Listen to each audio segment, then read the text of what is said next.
Welcome to episode 7 of the ABA and PT podcast. It's an absolute delight to welcome one of the pioneers of precision teaching, Dr. Clay Starlin, who takes us on a journey through the profession that he loves, education. You'll hear how he's dedicated his life to incorporating precise measurement into education and helping teachers understand how to produce effective instruction and achieve mastery with their students. There are so many gems in this podcast, including talking about Anne Starlin's classroom, to his advice that as precision teachers, we should lobby to have precise measurement included in education policy, a top-down approach.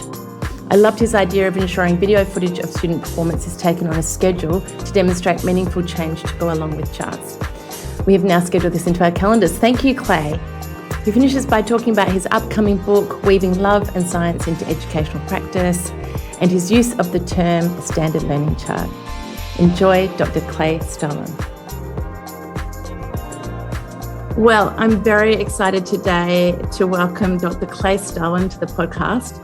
Your name, Clay, just keeps coming up every time I do these podcasts. And I think I said to you, it's like I'm missing a big hole in the picture. And so today you're our hole. So thank you so much for being on the podcast. Now I know where you live. You know, if nothing else through this podcast, I'm learning a lot about American geography and time zones. So thank you so much for educating me on that to start with. I would like to get started, I think, because of some of the teachers that I have interviewed through this podcast. I've been so interested to hear about their early start to life and what influenced them in terms of becoming a teacher. You know, would you like to share how your life started and your early life? Sure. Thank you very much for the invitation. It's always fun to sort of dig back in your history and try to answer some questions about it. Yeah, I grew up in Eugene, Oregon, which is in the northwest portion of the United States. It's probably best known, actually, there's a sign when you enter the town called Tracktown, USA. And it's well known for a lot of well-known track athletes, Olympians, and hosting Olympic trials. And and now you have that beautiful track, right? Yeah, it's a fairly new track at what's called Hayward Field. Incredible. I actually grew up a few blocks away from Hayward Field. And the other thing about Eugene, Oregon is it's the home of the University of Oregon. So that's probably it's a University of Oregon's major research university. So it's sort of the major employer in Eugene. Right. And the reason I grew up in Eugene, Oregon is because my father was a professor at the University of Oregon. All right. And he was instrumental in establishing public radio and television in the U.S., what is now called Public Broadcasting System, PBS. Oh, wow. That was an influence in terms of some educational orientation. My mother, I think, graduated from college in 1938. And for a woman, that was pretty unusual to have a college degree at that time. And what was her studies in? In English. All right, there you go. And she was a poet, but didn't really get published until her 89th year, and she published one book. Wow. So that's another kind of influence in terms of kind of an educational background family. And my mother was a homemaker, even though she had a college degree. Kind of that era was pretty common. But she did volunteer in one of the schools in Eugene, which was a special needs school, and that was influential in my interest in education and special needs students. And was that just through talking to her, or did you observe some of those kiddos? I don't know that I specifically, actually, later on in my career, I actually did some work at the same school she volunteered. Right. At that particular time, I don't think I did, but I remember her, working there and talking to some of the students, and it was a day program and much more of a self-contained, isolated setting as opposed to the kind of integrated programs we have now in the U.S. and I assume that you have in Australia. Yeah, I think two other things that were influential were I seemed to like working with kids even when I was a kid. So I would do babysitting I enjoyed working with younger children that were younger than me. Yeah. And maybe a third variable is I was actually in remedial reading in third grade. I wasn't given a diagnosis of dyslexia, but that's probably what I would have been diagnosed with if I had have been gone through a diagnostic process. Oh, that's very interesting. Right. So that's kind of some of the early background. And can I ask you about your siblings? Yeah, I have one brother Yeah. who's an older brother, 3 years older, and he's a retired physician. And he actually moved back to Eugene not too long after I left. All right. I imagine the family name is well known in Eugene. Yeah, my father actually, after doing professorial things, he was a department head and a dean of arts and sciences, and then a vice provost at the university. So he had a fairly long career and some fairly high level administrative responsibilities. Yeah. I don't want to jump in there and stop your flow of conversation, but I would be so interested to hear how you went with your reading and what your views are on a diagnosis of dyslexia. Is there something you would say about that? Well, I mean, I've been around long enough. I'm about to turn 79. So when I started in special education, this obviously the sophistication of the brain imaging technology was much less. Yes. And my recollection at that point was dyslexia was defined as something like reading disorder based on neurological disorganization. And since the educational world tends to be more environmentally focused rather than physiologically focused, myself and my colleagues were saying, well, when you can show us neurological disorganization, then we'll worry about the brain issues. But for now, all we have is our environmental interventions. Now, of course, now we're actually starting to see some of those brain images of what folks with different kinds of diagnosis look like. And so there does look to be some brain-based insults for some folks that have that diagnosis. And yet, so much of it's kind of that nature nurture issue. Yeah. So much of what might have a physiological basis may or may not actually, kind of show up in major ways based on kind of the environment you come up with. So, and even with kids on the spectrum, it looks like if we do some really intensive early intervention in the first couple of years, you can almost rewire the brain and almost reverse not maybe the majority of kids, but some. So yeah. Did you have special instruction for reading then that you remember? Oh yeah. Matter of fact, of course, many times the stories you remember are the ones your parents retell you over and over. And one of the ones I remember is I think I started probably in the fall of third grade in remedial reading. And at that point, special ed and the remedial kinds of programs were pretty limited. And the teacher told my parents, well, Clay could actually use some additional help, but he's a really smart kid and there's other kids that need it more, so we're going to drop him. Well, I mean, I survived. I mean, one of the things I've kind of read, and I guess I could probably attest to, is that if you don't kind of get the reading thing by third grade, that somehow your brain kind of switches off the auditory channel and kind of switches more into a visual channel. So, I mean, the basic outcome of reading, I actually have a great article that some, neurology folk that says, once you've learned a word well, it actually becomes a picture in your mind. Yeah. So, and from your own reading, if you read, you're seeing the word as a whole. You're not sounding it out. You're not. That's right. You're not viewing it as sound units. So that seems to be what happens with youngsters if they don't kind of get the sound symbol piece by around that third grade 10-year-old. But they'll just, if they're sharp enough or bright enough, they'll just switch into learning words as wholes, as pictures. And interestingly enough, all the kanji-based languages, Mandarin, Cantonese, are all picture-based. They're not sound symbol-based. Yes. So there are lots of languages where you basically learn all the words by sight, and that is the end goal. Even if you start in a phonics process, the end goal is to, in fact, learn each word as a unit. But I think that what seems to happen frequently, and it's true for myself, is we become pretty poor spellers. Yes. So I've been a poor speller my whole life, and spell check has been a godsend. Interesting. And do you remember, was it a struggle? Was reading hard for you? Did you avoid doing it?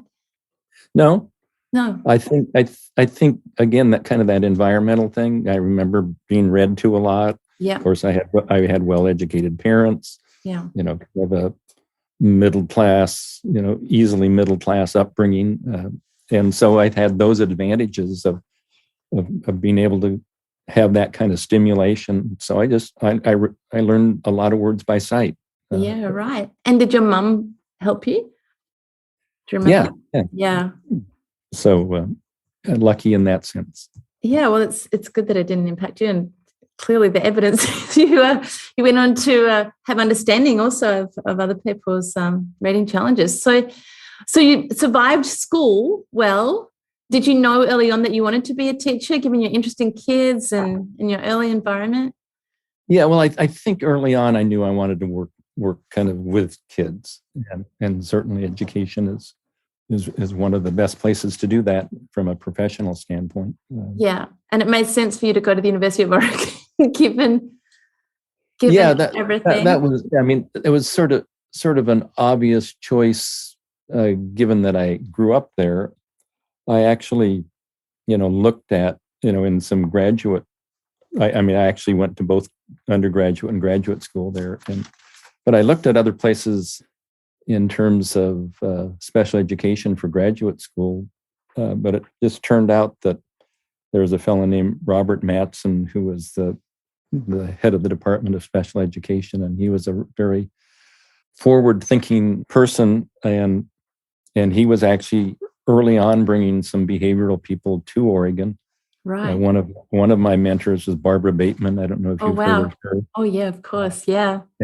And so she came just when I was starting my master's program. And what year was that, Clay? So I started my master's program in 1965.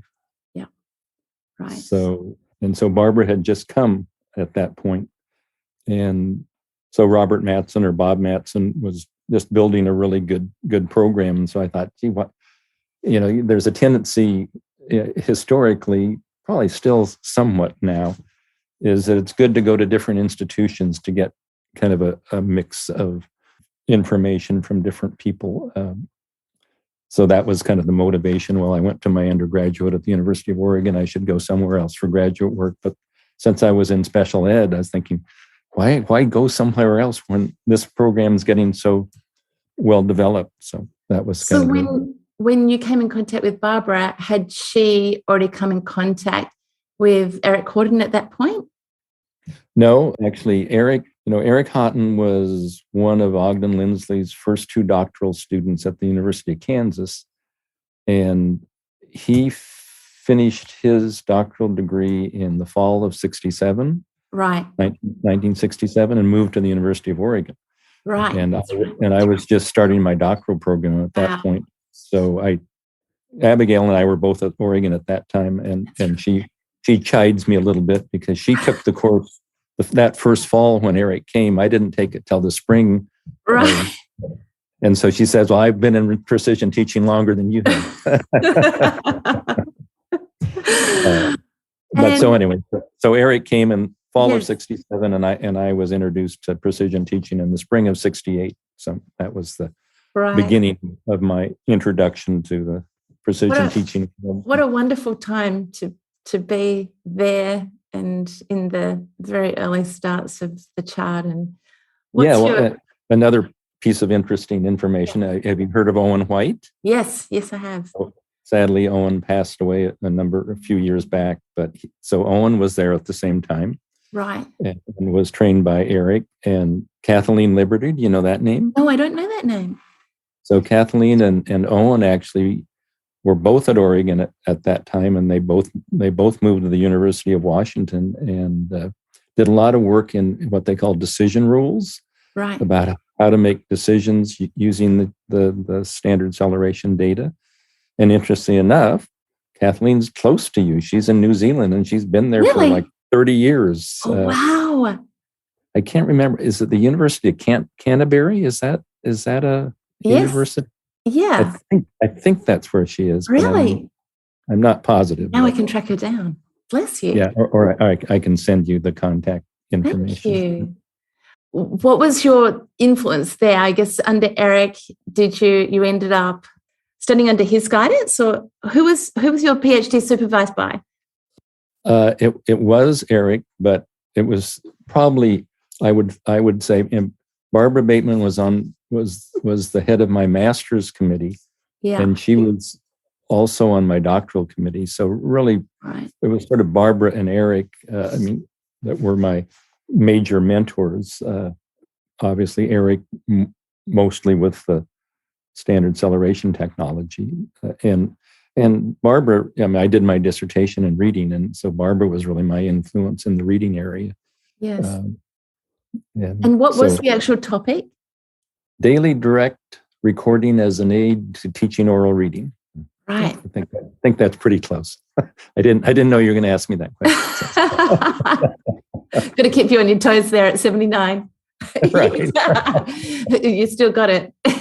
Something about amazing, the people that I've interviewed all around that age, they're just so young to me. They're just incredible, both the way you speak and just your appearances, all of you, amazing.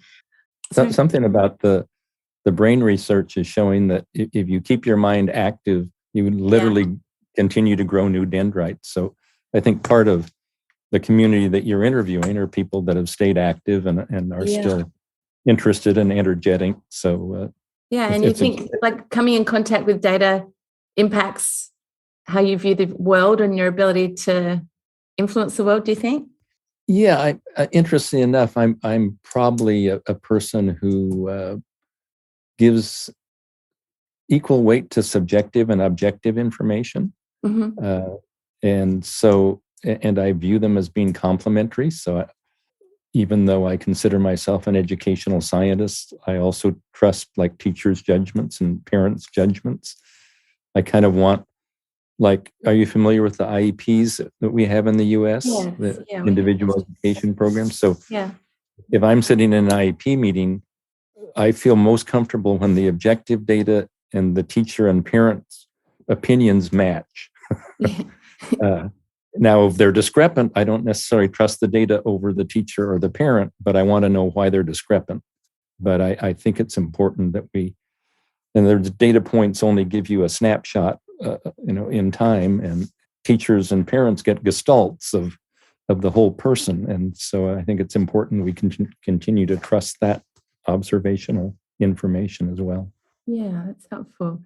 I interrupted your flow there. I'm sorry. So during your PhD, what was your experiences like coming in contact with people that were learning to chart and forming a community of precision teachers?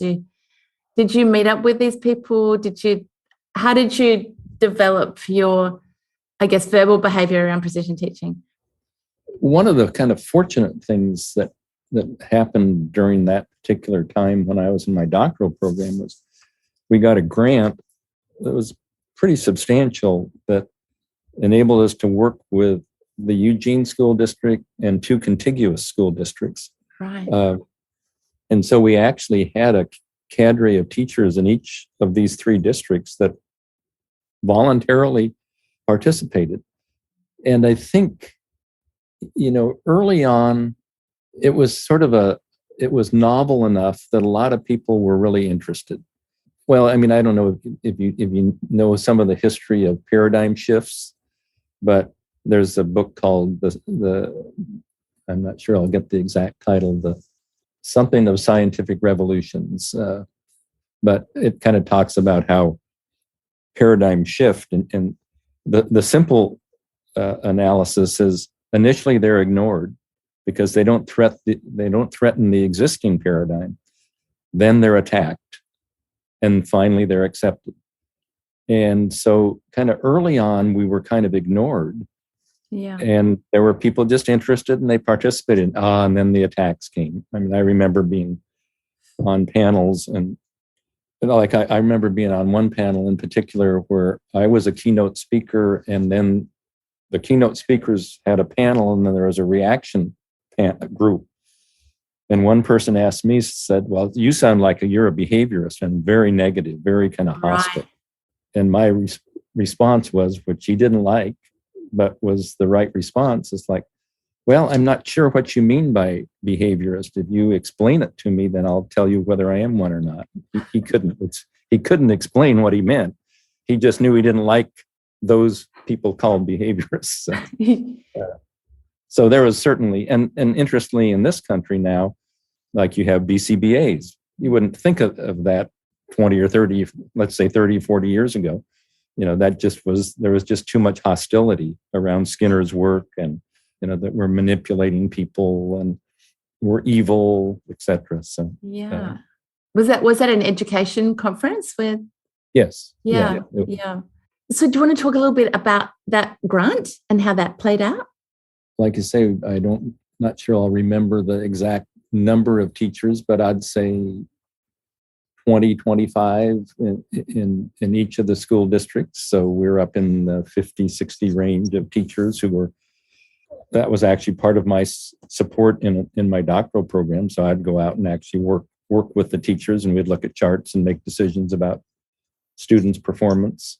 I think that your audience understands that the precision teaching technology is very much of an inductive science. Yes. Where you're actually collecting lots of data and you're learning from seeing lots of data, as opposed to more of a deductive system where you sort of have a theory and then you go out and try to collect data to prove your theory. So we were learning just all sorts of things just because we had all this data coming at us. So many, actually I have an article that's supposed to come out. It's back in, I think, 2005, shortly after Ogden passed away at I think it was the ABA conference. We had a couple different panels kind of memorializing Ogden, and the kind of the presentations that became papers from those panels. Abigail is editing a book that's supposed to be published through the Cambridge Center. And, it was supposed to be out a couple years ago, then last year, but it eventually will come out. But anyway, in that compilation, I have an article with Malcolm Neely, who actually would be another good person to interview. Yes. And we've sort of documented some of the discoveries and contributions over the years, and some of them happened during that grant. Like 1 minute samples. 1 minute samples were kind of discovered during that period. Can I ask you at that time, for those people that haven't seen precision teaching in a classroom, as a lot of us will have just come in contact with it in clinics where we're working one-on-one with students, what did those early classrooms look like when you went in there? Were the kids being, pulled out one-on-one to do work with a teacher's aide, or like, how was precision teaching incorporated into the classroom? At that point, very much it was all full classroom, involvement. Actually, one of my major collaborators for the first 10, 12 years of my life is a former spouse. Her name's Ann Starlin Horner now. And Ann had a classroom of first grade kids. And that was actually the first time that we sort of showed that first graders could actually do their own charting. It took about 3 months, but and actually one of the things Elizabeth Houghton says is viewing Ann's classroom was what convinced her that this was a technology she wanted to get more involved in, because she was already a classroom teacher, and I think she had some influence from Eric at that point. Although I don't think I'm not sure they were a couple yet, but she visited Anne's class, and that was very much influenced. She said on my podcast that the day she went into Anne's classroom was the day she decided to be a precision teacher for the rest of her life. Yeah. What would we have seen if we went into Anne's classroom? I think I asked Elizabeth this, but it's for us, some of us that haven't seen that incorporated. What would we have seen? Charts at the front of the room. Kids. There were poster boards with. I don't know if you've seen some of the original charts, but they all were 3-hole punched. Yes. And so some of the poster boards, they have little holes in them, and you can put little hooks in them. Yeah, right. And so all the kids would hang their charts on the hooks. So within the class, there were poster boards, and all kids had 2 or 3 or 4 charts that were hung on those boards, and based on what skill they were working on. If it was math, they'd pull their math chart. And if they, early on in the first, the kids that learned to chart first helped other kids who weren't able to chart. Great. And we had there's one youngster in particular I remember, Donna, who I'm not totally clear that she was Downs. She was definitely cognitively challenged, and in any other era or that era, she would have been pulled out and sent off to a self-contained classroom. But with Eric and my support, Anne kept her in the class, and along with a couple other kids that probably would have been at least pulled out into some sort of resource type of program. But pretty much, I don't think any of the kids were sent out to any kind of special ed support, because actually that was 68, 69. That was before the special ed law was passed in this country, which was the special ed law in the U.S. was passed in 75, but not implemented until 1977. So that was really pre-special ed in the form it is now.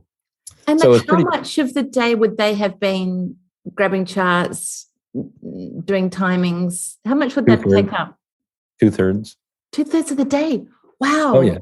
Gosh. I mean, the whole curriculum was structured around, practicing the skills you need to learn and charting it. So that was basically what you did. And did they chart all of their timings? Oh, yeah. Yeah. Oh, wow. So they would stack their dots, the kids? Well, I mean, each student would have their own charts. Yeah. If they were running multiple timings on the same program, would they drop all of the dots? Oh, yeah. Oh, wow. Okay. Wow, this is so fantastic. Well, not. Are you talking about the timings chart type thing? Not just on the daily. Would they put all of their timings for each program? Yes. Yeah. So in the classroom, would they had their own timers, the kids? I'm not quite remembering that. Certainly, like with the math. I mean, what would happen with a math program is there would be students at different levels. Yeah. And so Anne would say, go and get the sheet you're on, and there'd be stacks of 5 or 6 stacks, and youngsters would get the slice they were on, and then there would be a group timing in math. Of course, with reading, something like oral reading, it has to be 1-to-1. You have to have a listener to listen. Thinking that the writing certainly was probably group based as well, but again individualized. Maybe you were working on writing your letters, and someone else is working on writing words, and someone else is working on writing sentences, that kind of, individualizing. So it's pretty sophisticated even for now, and that was 50 years ago. So. Yeah, I reckon. And so on some of those timings, they would count if it was a writing task, would Anne quickly check over and tell them what to chart, or would they count their own responses, or how did that work? Yeah. Generally, they'd count their own if they were capable. Wow.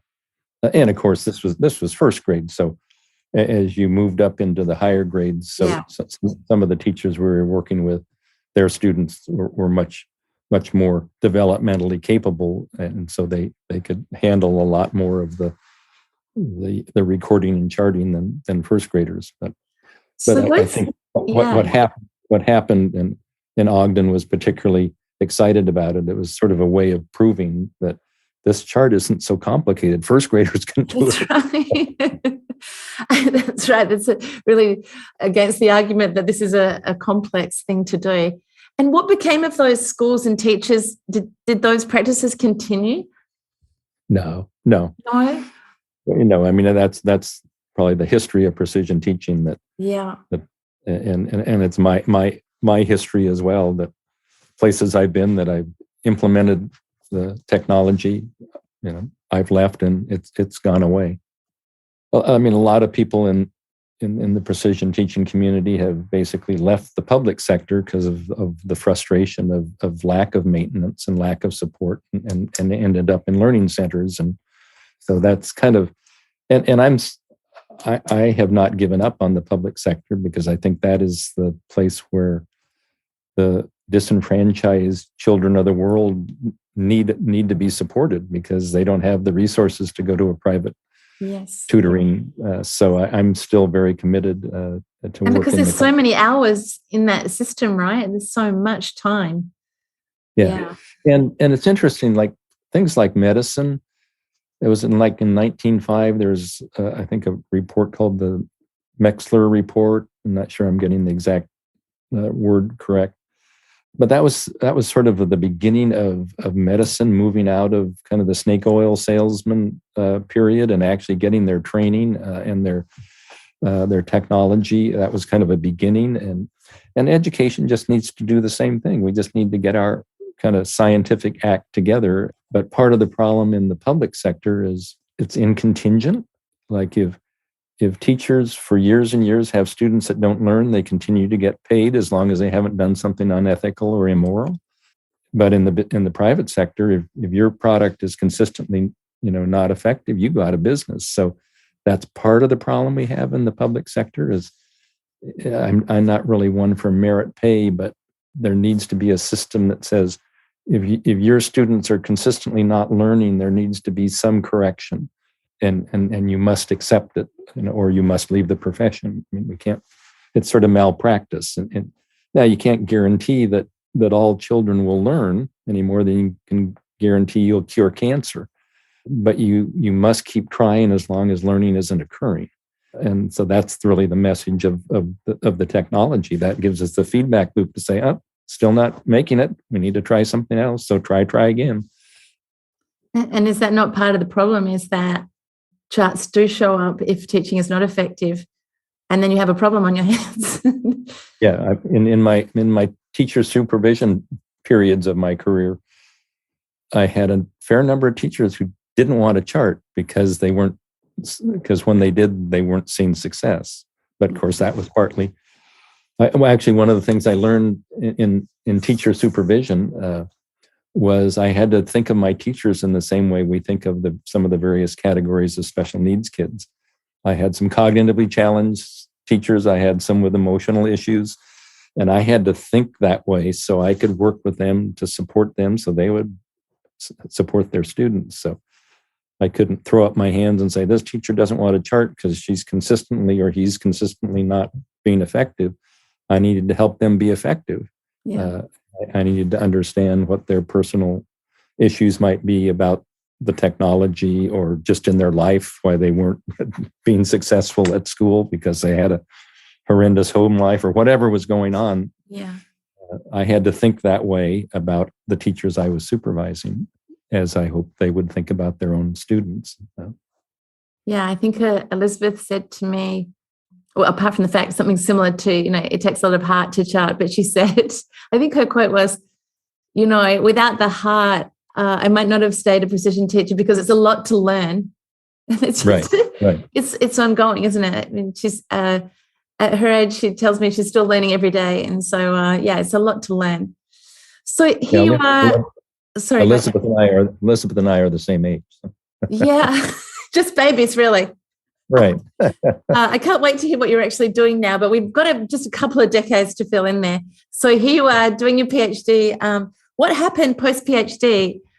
Well, actually, the first job I got, and actually as a clarification, I have a doctor of education versus a doctor of philosophy. I kind of like that. And so my initials tell people I'm an educator versus a philosopher. So yes. My idealism at that point was I wanted to be half-time at a university and half-time in a school district. And so when I finished my degree, I sent out letters to, communities that had a university. And at that time, naively, I thought maybe a smaller community with a smaller university would be less political. That was naive. But in that search, I ended up at a place called Bemidji State College in Bemidji, Minnesota, which is Minnesota's in the upper Midwest, and Bemidji is about 150 miles from the Canadian border. So it's tucked. It sounds cold. It is minus 30 Fahrenheit for a week. So it was cold. It's the place you plug your car in at night, and your tires freeze square until they're round out. But anyway, it came to close to exactly what I wanted. I was actually I was hired to establish what Minnesota called a special learning and behavior program. And the first year I developed the program, and it was approved by the state of Minnesota. And of course, this was 1970. Yeah. And that was still 7 years before the special ed law was in place. So Minnesota was pretty progressive in the special education area. And so that was what I was hired to do. And they also said I could go out to the schools half the time. I really wanted to get half my salary from the school district and half from the university, but I wasn't able to pull that off. But at least I was given the blessing of being able to actually go out and work in the schools. But interesting enough, that only lasted a year. I got fed up with the small college politics and left. And I worked with what was called an intermediate education district, which had, still in this same area, it was 15 rural school districts that support a special education office because rural districts can't support, supervisory staff because they only have one special ed teacher and 5 special needs students or something. Yeah. So we had an office of like 6-7 professionals that worked with these 15 school districts to support, special ed teachers, what we call Title I teachers, which are poverty supported teachers. And it turned out that there was a course that I set up as part of the program at Bemidji State that I was kind of the only one qualified to teach. So I ended up leaving the college, but continuing to teach as an adjunct. And I was teaching the people I was working with in the field, which is exactly what I wanted to do. So I kind of, even though I left, I continued to have that balance of higher ed classroom connecting to people in the field. And so I was there for 7 years. And again, what were the subjects that you were teaching? It was things like, I think the name of the class that was part of the certification program was precise classroom measurement. Oh, yeah. I was actually hired in the ed psych department because they didn't have a special ed department at that time. Yeah. So I was teaching kind of, measurement and literacy because of my background with reading. And so I was teaching literacy courses, some language courses, and then the measurement. And incorporating the chart? Oh, yeah. Oh, yeah. I mean, that was a given when I was hired. And yeah, the whole 15 districts worked, kept standard charts. And one of the discoveries was that an example of the importance of standardization. So at that time, I'd been involved for, I think when this discovery was made, I'd probably been looking at charts for 4 or 5 years, and the same chart. And my background was reading. And one of the teachers I was working with, her name was Ardith Rado, sadly passed away recently, although she made it to 87 or something. But so I'd been working with Artie for a couple of years by that time. And I walked in and she had charts with youngsters growing in oral reading at like times 1.8 or doubling. I'd never seen that before. Wow. Most of the charts we had been seeing up to that point were 30%, 1.3, 1.4. They were much lower growth. And I said, Artie, what are you doing? I said, I'm just repeating the process, like repeated reading. Have you heard that term? Yeah, of course. Yeah. So that's the person who basically discovered it. So another kind of discovery during that time was this notion of retell as a comprehension activity. Yes. So a woman named Ethel Fossen. I went to work with her. She was a high school teacher. Ardith was a elementary teacher, but Ethel was a high school teacher, and she had kids read things, and then they'd summarize them back to her orally. And that was the first time I'd run into the notion of a retell or a. And would she count the retell? Would she count ideas or nouns and modifiers or something? Yeah, wonderful. Yeah, great. But now those are kind of part of the precision teaching technology. But an example of how things got discovered along the way. Amazing. Oh, this is so great. Thank you so much for this opening. I didn't even ask you, what was your ongoing sort of contact with Og and with Eric? Was that just through conferences, or how did you remain in contact with them? Yeah, I mean, there was kind of one, oftentimes, not always, but oftentimes once you've sort of had that relationship in a graduate doctoral program, you tend to develop a friendship. So with both Og and Eric, I'd visit them, they'd visit me. We'd see each other at conferences. One summer went up when Eric and Elizabeth were living in Canada and did a summer program at York University where Eric was working. So that was like 6 weeks that we were in Toronto area with them. Then, other kinds of kind of connections just on the phone, mostly before email. But once email came into place, and just staying kind of connected like you do with any kind of friendship. So it was both professional and personal at that point. And like, how did you share what you were learning in terms of charts, etc.? I mean, nowadays we can pick up our phone and snap a chart and share it, or email a chart. How did you guys, stay in contact with what you were learning and seeing on the chart? Well, oftentimes when you were in person, you'd bring some charts. I mean, one of the kind of interesting. There's all these kind of interesting little stories. Kind of nice to get them captured on a podcast. So, in the doctoral program, I think it was the first time I met Og. Eric and I went down to what was called the Napa Behavior Conference for Behavior Modification. I think that's maybe where Elizabeth maybe first met Eric. Right. But in any case, I was working in the reading area then.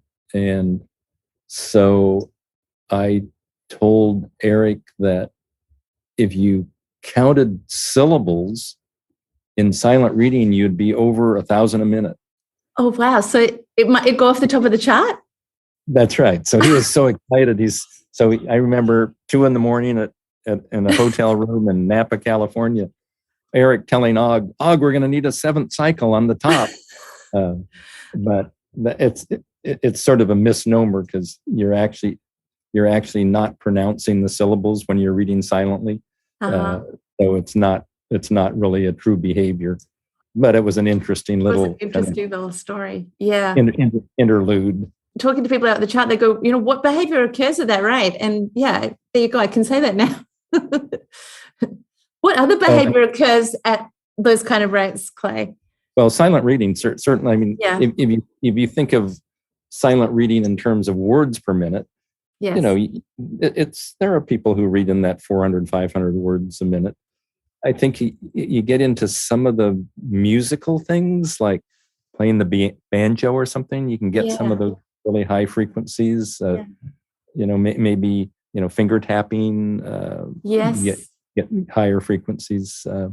I think you've had some contact with Jonathan, Amy, and that's right. So some of those gross motor skills, you can. Some of the motor, fine motor, the motor. Yeah, you some of the can. motor things they're working on, I think, are getting into some higher Yeah, frequency. 200 and 300 up there. Yeah, yeah. But I think what's one of the really real beauties of the chart is you can use the same chart for one in a waking day, or one in, actually now, one in 24 hours up to 1,000 a minute. So you're going to basically capture everything that Everything a human being can do. Yeah. Yeah. So you don't have to build a new chart every time that you look at a different behavior, which is one of the things that people are, the Excel program. Yes. That's what Excel does. They build charts based on the data you give them. So it basically destroys the notion of a standard picture. But yes, plus you can stretch it any way you like. Yeah. I think I think the term that Og settled on was, is it stretch to fill? Yeah. Or fill the frame. So that basically destroys one of the tenets of science, which is standardization. Yeah, sure.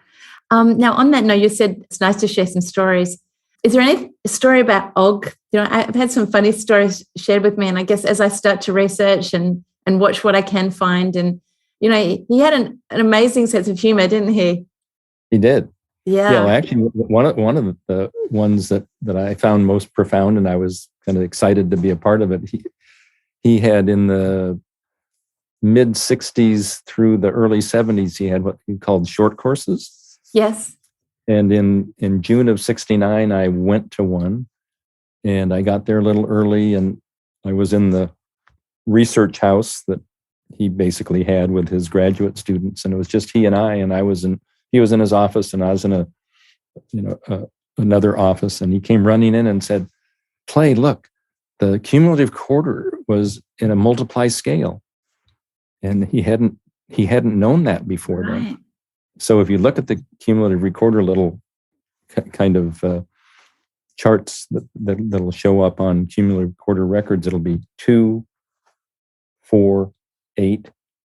So, and I think I don't know if the audience will know much about the cumulative recorder, but that's the work that Skinner did with the original rats and pigeons. Yes.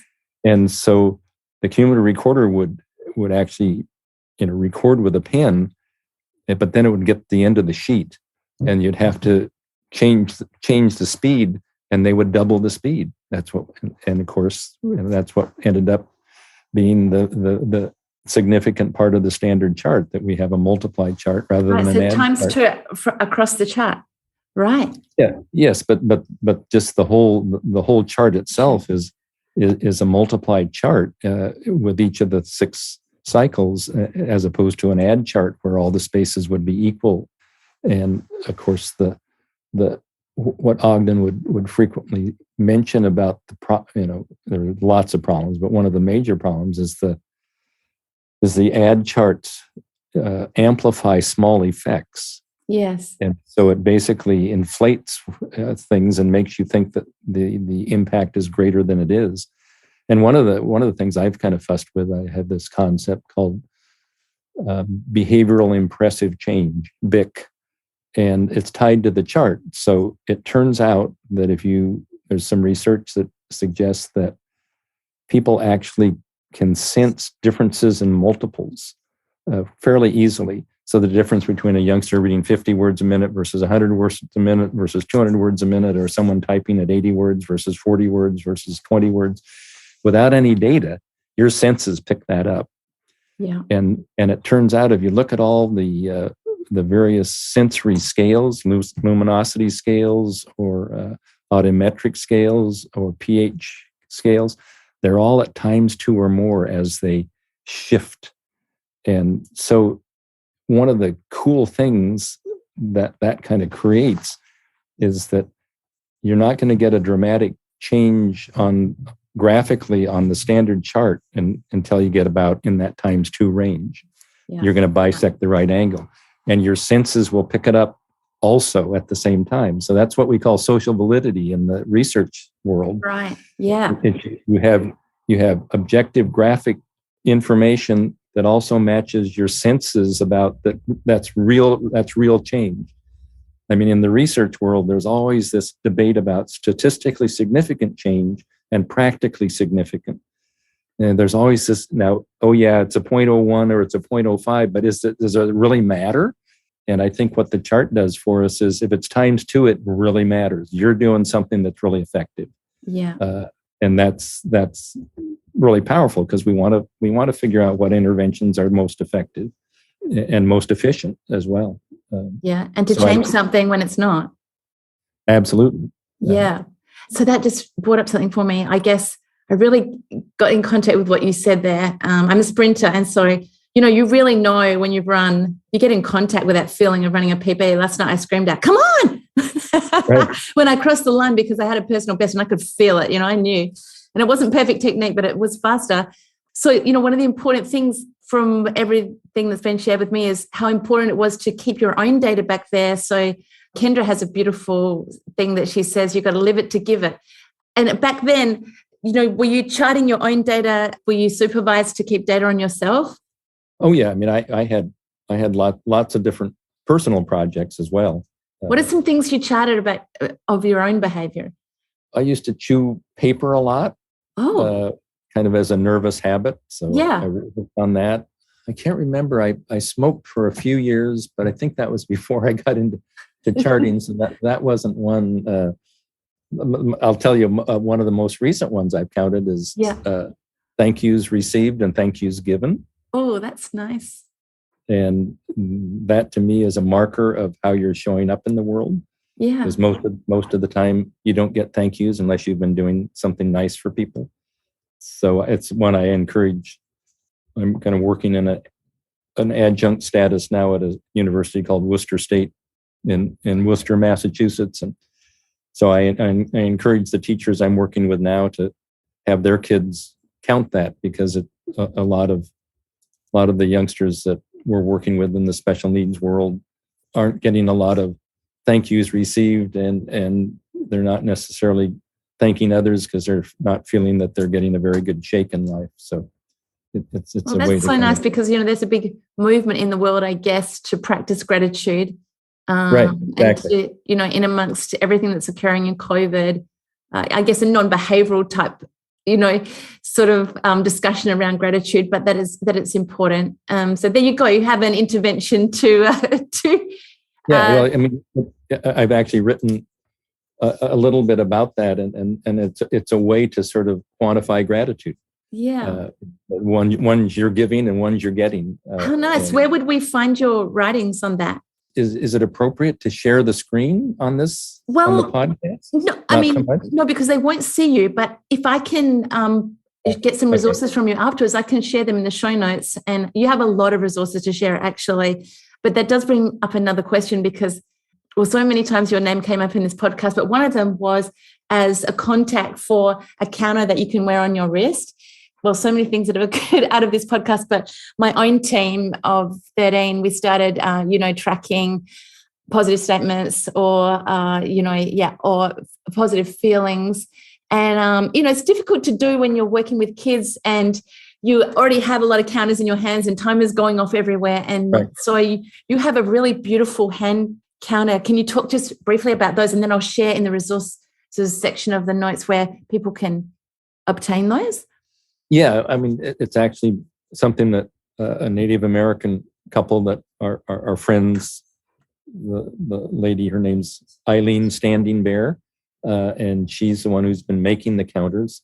You can actually see examples of them on their website. It's Mohawk Leathers with an S. Yes.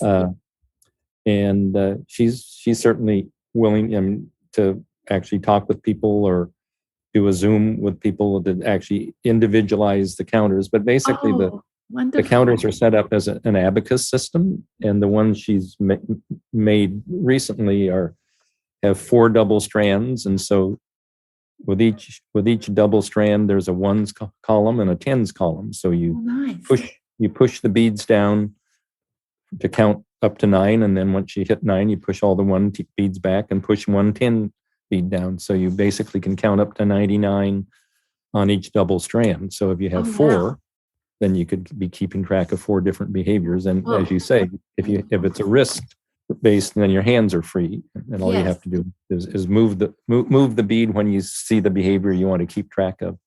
And it's great for kids. It's great. It's actually any kids who can do it, I encourage the kids to do it rather than teachers.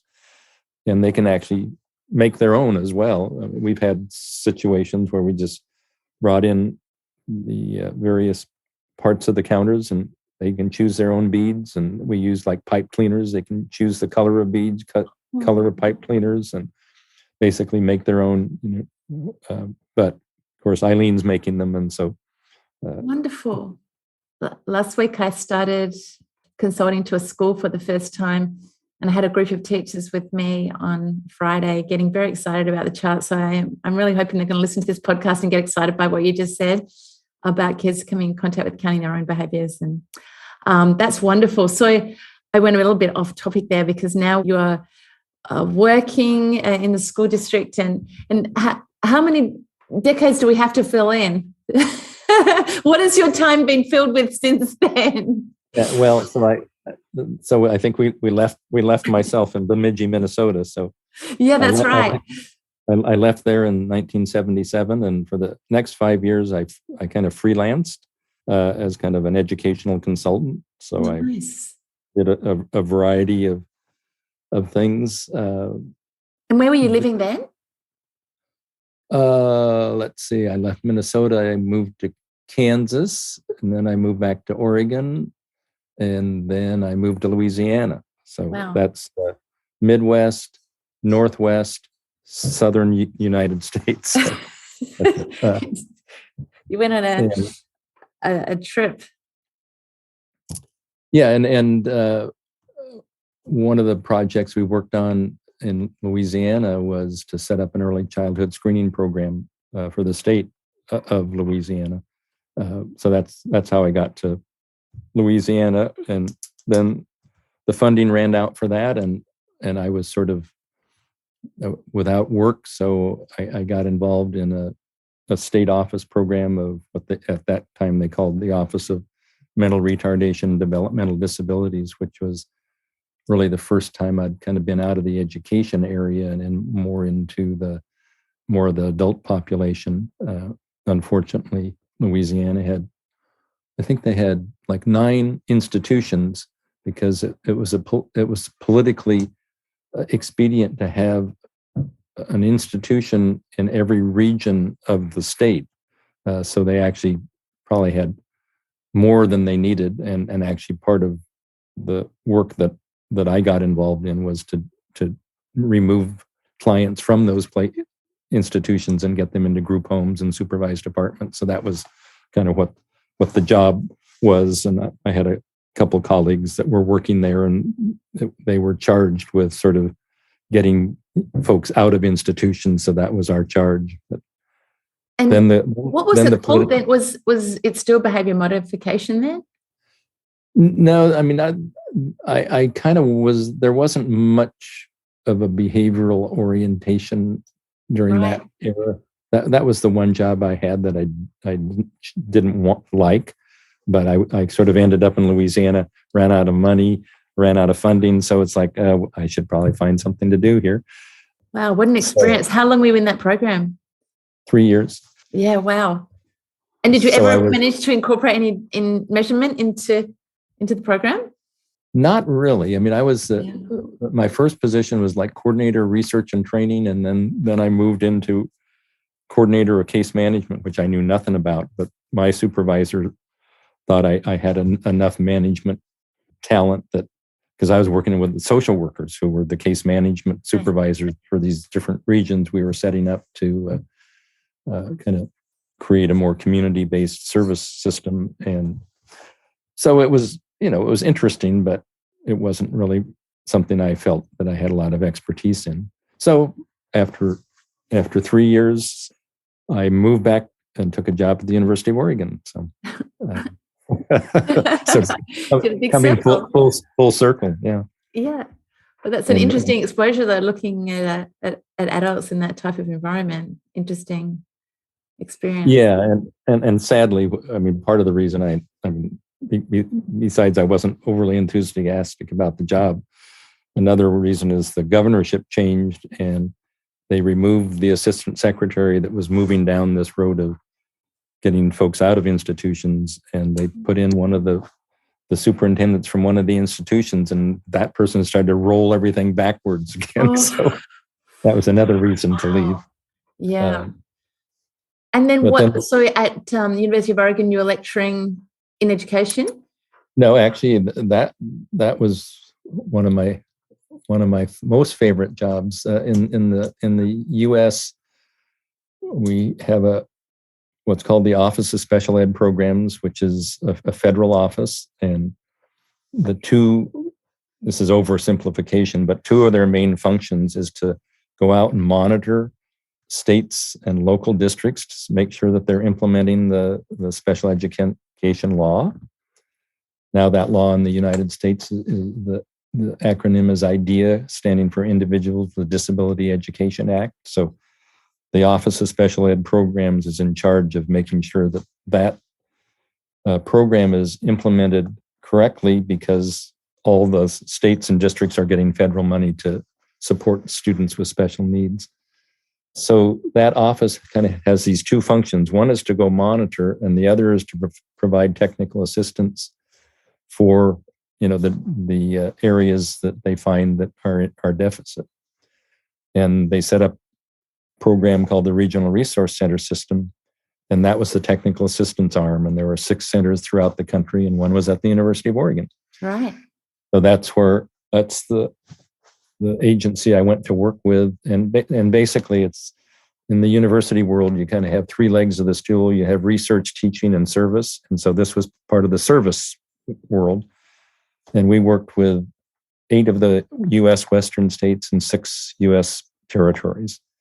So that was our region. So I was going from Alaska to Arizona to Guam to American Samoa. So I think we figured we covered 1/3 of the Earth's surface. Wow. So I was in a plane a lot. Got a lot of frequent flyer miles. But basically, our clients were what are called state directors of special education. So that's one of the positions under the Department of Education in each of our states. So we would negotiate with them, one, to help them deal with their deficits through the monitoring process, but also just to help them support their developing programs in their state.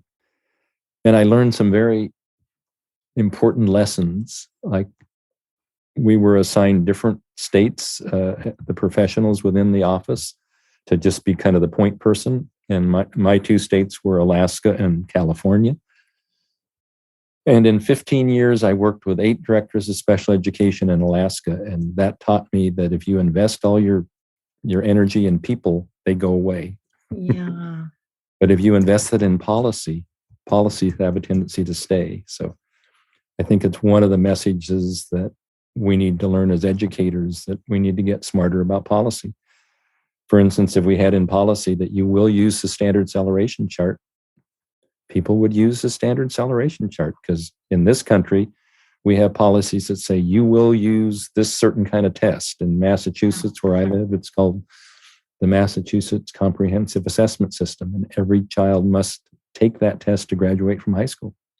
Yeah. It's in policy, and it's been there for 15 or 20 years. Yeah. So it's a message about, if we want some changes that actually stay as people come and go, we need to get smarter about policy. So that was a major. What's your hope for that ever occurring? Well, I mean, it's one of the problems we have, and I think it's probably true all over the world, but maybe more so here, because education is basically a state responsibility here. It's not a federal responsibility. Yeah. And so but even in places where it is a federal responsibility, like Australia, which I think is probably, that you still have that pushback from local control. Yeah. And so in the US, you have the states complaining about the federal government telling them to do, and you have the local districts complaining about the state government telling them what to do.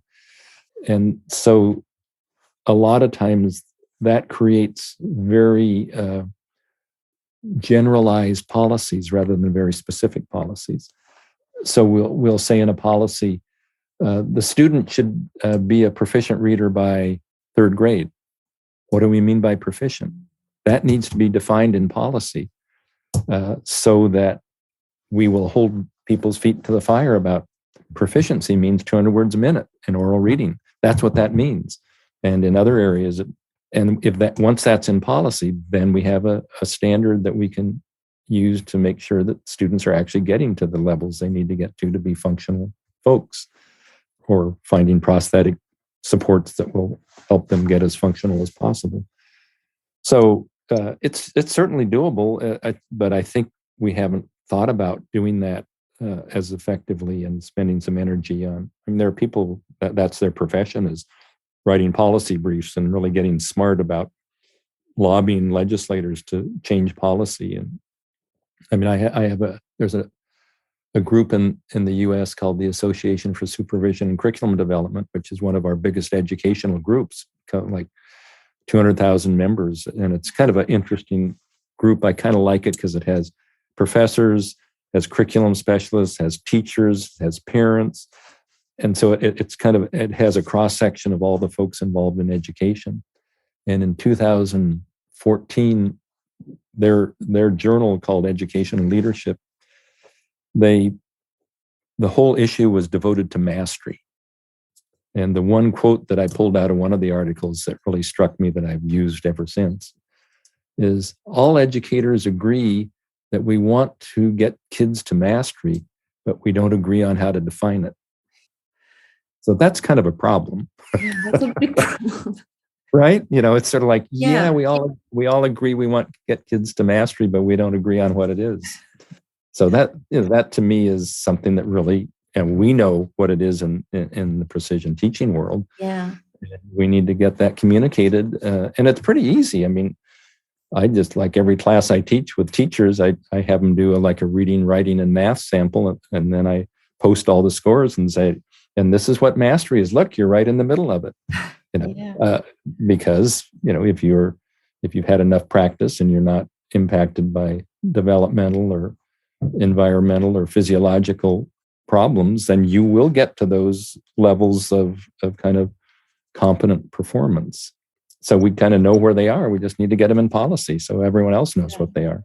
I mean, even to the layperson that, doesn't know anything about behavioral science or precision teaching, when you say to them, do you think we should measure, what we do?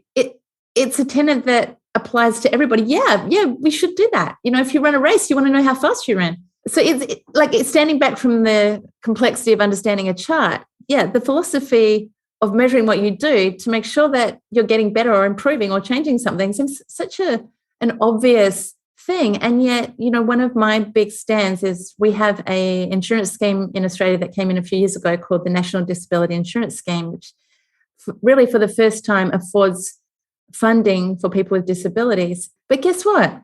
There's no measurement at all incorporated into that funding. There's no accountability for the outcomes that you have with the funding that, like many students that are in my program, of course, they all have dozens and dozens of charts to support their learning, but nowhere else. When I go to the authorities with my parents to say, look at the improvement in this kid, this is their rate of aggression and self-injury. And when they started in this program, and here it is now, none of these people can understand measurement or have any need to seek it out. And so I think you're absolutely right.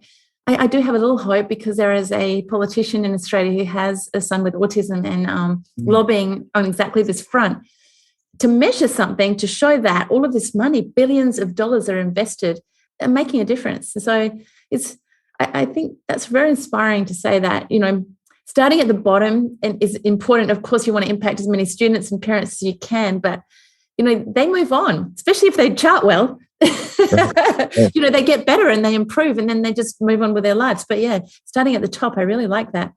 Yeah, one of the things I've kind of fussed with recently also is trying to identify what the components of a learning summary should look like. And the chart is certainly one of them.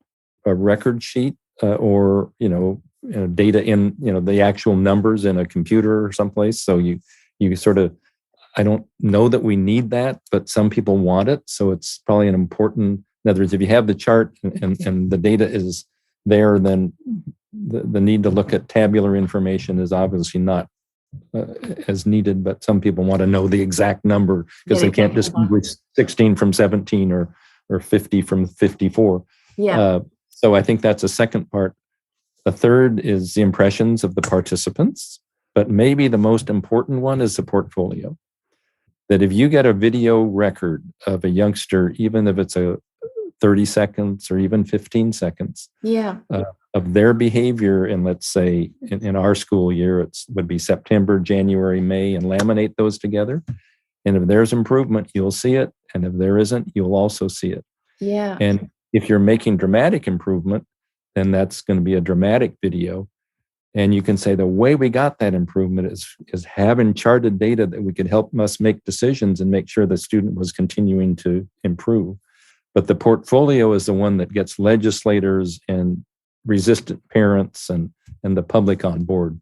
So they say, my goodness, that kid's reading so much better, or writing or talking or socially interacting. I mean, you can get a social interaction minute on the playground with a youngster who used to punch everyone or run away from everyone. And then a minute, 3 or 4 or 6 months later, and they're, kind of playing and connecting. And it's like, that's powerful stuff.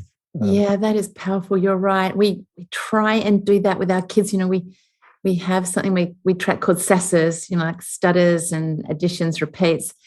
And a lot of kids will come to us with really high rates of that. And so that, their reading is difficult to listen to, let alone engage in for themselves.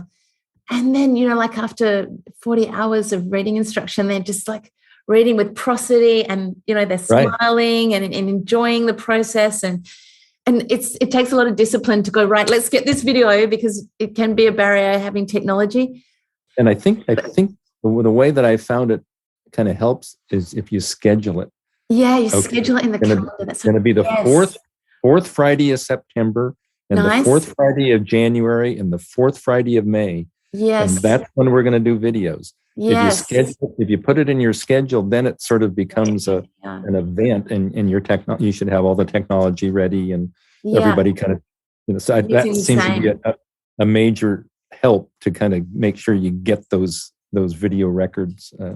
Yeah, that sounds like a process that Carl Binder would be very good to implement, right?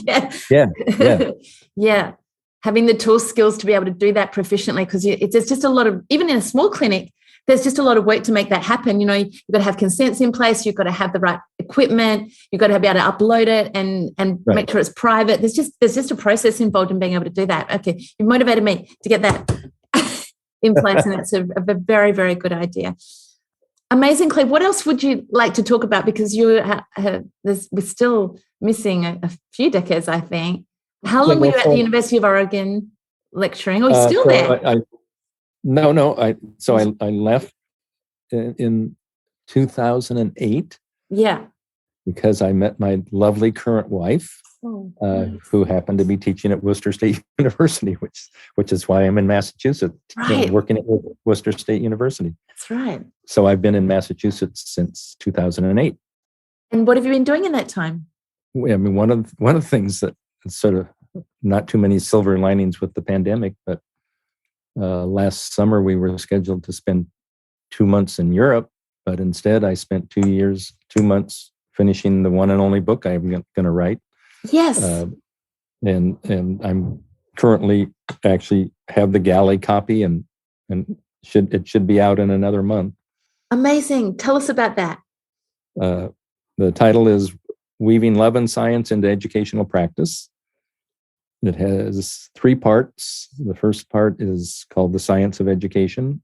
Second is Interventions to Support Learning.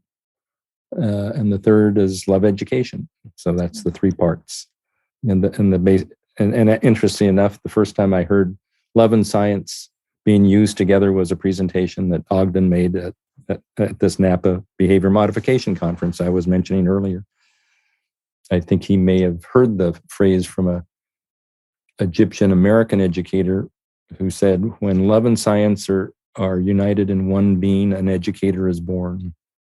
And so ever since I heard that, I've found that to be a very resonant kind of thought. I mean, and what my sense is, having been in education a long time and worked with lots of people, that we have the love part down pretty well. In other words, you wouldn't be in education working with children if you didn't love the children. We just haven't got the science part down very well. So that's part of why integrating it, and a lot of people would think that they're strange bedfellows. But as I start out the book saying that a common bond they have is a commitment to the truth. So in loving relationships, if you don't have the truth, you're in trouble. And science is all about searching for the truth. And we're in a post-truth era, unfortunately, in a lot of parts of the world, particularly in the United States. Yeah.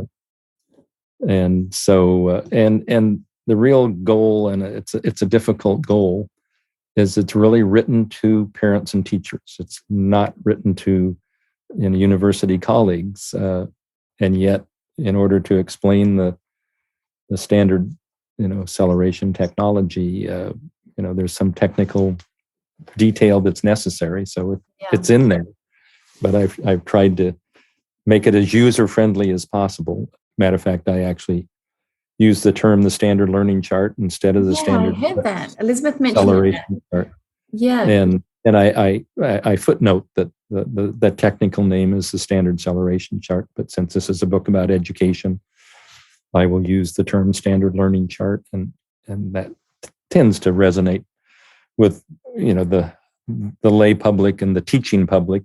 Maybe some of the precision teaching community won't be quite as happy with I did see on Facebook just recently some discussion around that. But it doesn't matter what it's called, does it? Really, at the end of the day, it's a picture of learning, isn't it? Yeah, I mean, you want to be a little careful. I mean, part of the reason that science has technical language is to make sure that you are precise. So you want to be a little careful. But I think by the fact that I footnoted and said the technical name is this, but in this book I'm going to use this term. But always remember that there's a technical name, and there's a rationale for that technical name. And like another term I use in the book is learning slope instead of acceleration. And actually, I don't know if you're familiar with Ogden's book Skinner on Measurement. Yes. But in that book, he actually talks about what's really unique about the standard chart is standard slopes. So he kind of, in explaining quote acceleration, he uses more plain English, which is one of the things he's best known for, is trying to make the language simpler. So I'm kind of following his lead and trying to simplify the language for. And has that been your journey with all of the incredible people that you have come in contact with in using the chart? Have you had a value around plain English and explaining the chart? Yeah, I mean, I think, in many ways, Ogden started that tradition, and I think most people, or let's say most of the older guard that I know are very committed to continuing that tradition. It's always, the history of any discipline or science always has its ebbs and flows. And sometimes, a shift or movement in a different direction is a positive one. Other times it's not. I mean, your name comes up quite frequently in my podcast of drawing terms from you, using plain English. Elizabeth mentioned a few of them, and it seems to be something that you have dedicated yourself to. Yeah, well, I mean, I might have been, kind of working on it harder. I mean, what's sort of interesting, I collect a bunch of these, but if you look at a lot of really creative people, that theme comes up over and over and over again. How much harder it is to make things simple than to leave them complex. Yeah. People like Steve Jobs or Van Gogh, or I have all these quotes from people saying, simplicity is genius, on and on. But it really is hard to make it simple. And well, I mean, and I actually use things like athletics and music a lot as examples. Mm-hmm. And to think, when you look at a really skilled musician or athlete and they make it look easy, you think it's easy, but you don't understand how hard it was to make it look easy. Yeah, you know, if you work with a sprint coach, they always say, relax. And yet relax with aggression is the key. Right. Be aggressive, but relax at the same time. It's very difficult to do that. The best sprinters in the world have mastered, doing exactly that. So where will people be able to get your book, Clay? Well, like I say, I'm working with the galley copy right now, and so I'm guessing in about a month or maybe a bit more. It's being published through a company that Rick Cabina oversees. It's called Greatness Achieved. Actually, I'm going to get all of these details and I'm going to put them in our show notes. But if you have it there, even better. I can give you the ISBN number. Wonderful. Oh, yeah, let's do that. 978-1-733 6675-2-4. So it already has an ISBN number. Fantastic. Well, we'll definitely link that in the show notes. And maybe you'll come back after it publishes and talk specifically about the book. And it will be in digital version. So good. Folks who have more difficulty kind of accessing a paper copy can access a digital version. So good. I wonder if you'll ever do an audio version. You have such a fantastic voice. So it'd be great to read it. Yeah. Hadn't thought of that option. Good. And so on your resume that I managed to find online, which is a long one, you talked about one of your current interests at the moment and other things that occupy your time. I'm assuming that writing takes up your time. What else takes up your time at 79 years of age? Well, like I say, I've been I think I'm listed as a visiting professor of education at Worcester State University. And I teach a course called Strategies for Assessing and Teaching Students with Moderate Disabilities. And so it's a required course for licensure in what the state of Massachusetts called moderate disabilities. And so it tends to be a course that tends to stay populated because it's a required course for licensure. And that's been, I used to work 12 hours a day. Now I only work 8. So that's been enough to do a little consulting, workshop activities, write a little, do a little teaching, take more vacations than I used to. Practice gratitude. That's right. Absolutely. That's a lot. You've got a lot going on there. Yeah. Well, I've been one of the fortunate few to find a profession that I really love and enjoy continuing to stay active. But and how do you stay active? To me, you look very fit. I hope I look half as good as that in a few more decades. Well, I used to run every day until I started to get depressed when I missed a day, and I thought, no, that's not why I'm running. So actually, what I did is I cut it back to 3 days a week, and then I do weights 2 days a week. Oh, nice. But then if I miss a day, I have a couple of days to make it up. So that's made it much less stressful. Well, I'm hoping to have you back because I had to skip over some things that I really wanted to ask you about. And I threw in a few questions that I said I wouldn't ask you, I think. I didn't actually give you a warning and you just covered them so beautifully. But maybe we can have you back after you launch your book and you can talk a little bit about that. We can link to it again. Well, and actually, I think Elizabeth maybe mentioned this, but the Heart to Chart system, there's I have 6 videos up on the Heart to Chart YouTube system. Ooh, that's the one. That's the one that Jonathan Amy and Shelley Reich primarily have been kind of orchestrating. So if you go to Heart to Chart YouTube, yes, and under I wrote it down. What's it called? Under playlist. So there's a tab that says you go to Heart to Chart YouTube playlist. Then all 6 of the videos I made are there. And you made those? Fantastic. Yeah, and they're just like 8 to 10 minutes each, so they're pretty quick.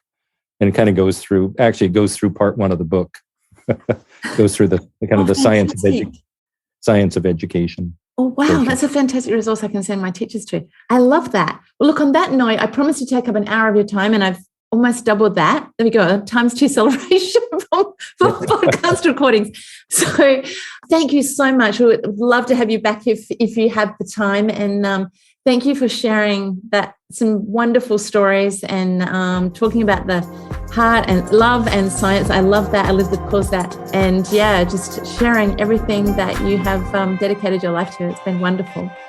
Well, I enjoyed it. Appreciate the opportunity. Thank you so much, Dr. Clay Starlin, for sharing 5 decades of your life, your incredible contribution to education, and for sharing so much wisdom with us in the lead up to the launch of your book, Weaving Love and Science into Educational Practice. Look out for the resources he shared in our show notes. We look forward to having him back when the book launches to talk more about it. Next episode, I'm very excited to talk to Michael Maloney, another pioneer of precision teaching, who while in his 80s is still walking the walk and talking the talk of precision teaching, reaching students as far away as India through the use of a mobile phone. Can't wait to launch it.